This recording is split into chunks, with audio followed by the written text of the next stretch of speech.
अस्सलाम वालेकुम। आज मैं आप लोगों से डीएचए सिटी कराची के सेक्टर 2 एंड सेक्टर 3 के कंपैरिजन के बारे में बात करूंगा। और बहुत से लोग ये सवाल करते हैं कि सेक्टर 2 ज़्यादा बेहतर है इन्वेस्टमेंट के लिए या सेक्टर 3 इन्वेस्टमेंट के लिए क्या ज़्यादा बेहतर है।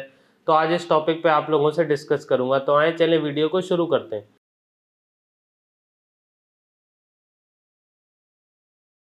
अगर आप लोगों से डीएचए सिटी कराची के सेक्टर 2 एंड सेक्टर 3 की बात करूँ तो ये दोनों सेक्टर ही अपने आप में एक मुनफरिद सेक्टर्स हैं, क्योंकि दोनों ही मेन मोटरवे पे मौजूद हैं। एक इंटरचेंज के ऊपर हमें सेक्टर 2 मिल जाता है और सेकंड के ऊपर सेक्टर 3 मिल जाता है। ये दोनों सेक्टर लोकेशन के अतबार से बहुत ही आइडियल और बहुत ही ज़बरदस्त सेक्टर हैं। और डीएचए सिटी कराची में जब भी लोग इन्वेस्टमेंट करते हैं तो जिनको बजट का मतलब मसला नहीं होता, तो उन वो इन सेक्टर्स को, सेक्टर 2 को और सेक्टर 3 को लाजमी प्रेफर करते हैं, क्योंकि इनकी लोकेशन बहुत ही ज़बरदस्त है। अब मैं आप लोगों से ये बात करूंगा कि बेहतर कौन सा है। बहुत से लोग अक्सर ये पूछते हैं कि बेहतर कौन सा है, इन्वेस्टमेंट कहाँ करनी चाहिए।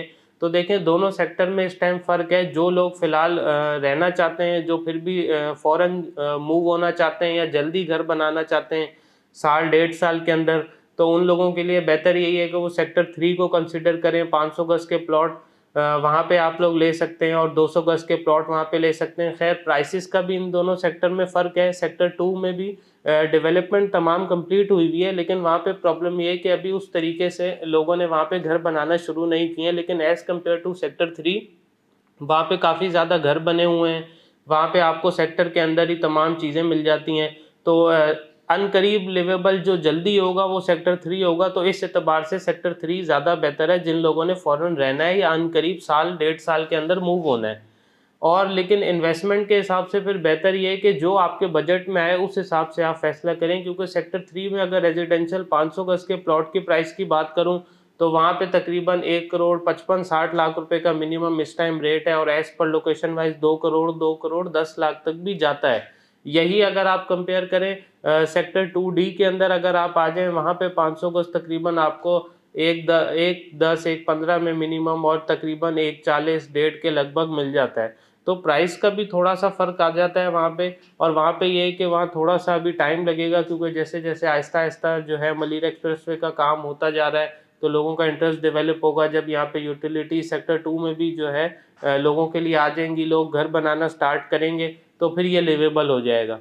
तो उस हिसाब से प्राइसेस का थोड़ा सा वेरिएशन है। और अगर 200 गज़ का प्लॉट हमें सेक्टर 2 में तो मिलता ही नहीं है, फिर हमारे पास ऑप्शन सेक्टर 3 बचता है। अगर इन दोनों में से हमने देखना है तो फिर वहाँ पे तकरीबन 80-90 लाख 1 करोड़ के लगभग हमें 200 गज़ का प्लॉट सेक्टर 3 में मिल जाता है।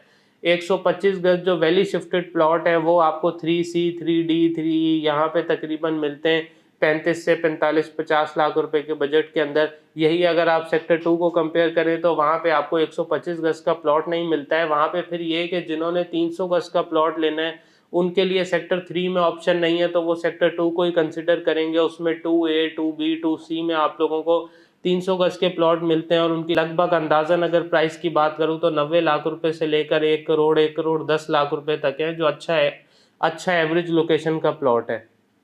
तो ये दोनों का कंपैरिजन है।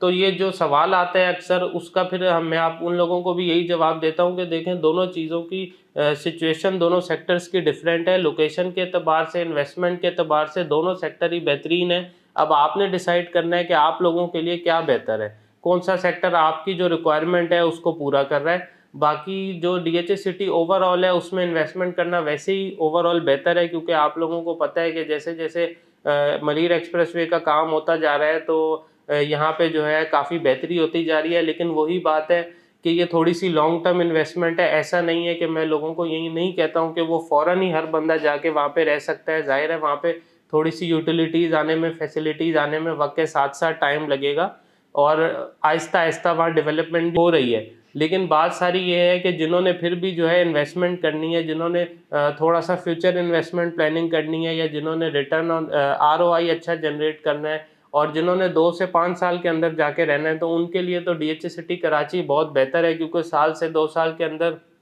जैसे ये मलीर एक्सप्रेसवे का काम हो जाएगा, ऑटोमेटिकली यहाँ पे चीज़ें ज़्यादा आ जाएंगी, तो डीएचए सिटी कराची एक बहुत ही अच्छा लिवेबल हो जाएगा। और यहाँ पे लोगों की तमाम ज़रूरियात की चीज़ें, जो लोगों को आज कहते हैं कि वहाँ पे फैसिलिटीज़ थोड़ी सी कम है और जो डेवलपमेंट जो लोग शिकायत करते हैं कि थोड़ी सी कम है, वो तमाम चीज़ें जब हो जाएंगी तो तमाम लोग इजीली जैसे डीएचए कराची में रहते हैं उस तरीके से डीएचए सिटी कराची में भी रह सकेंगे।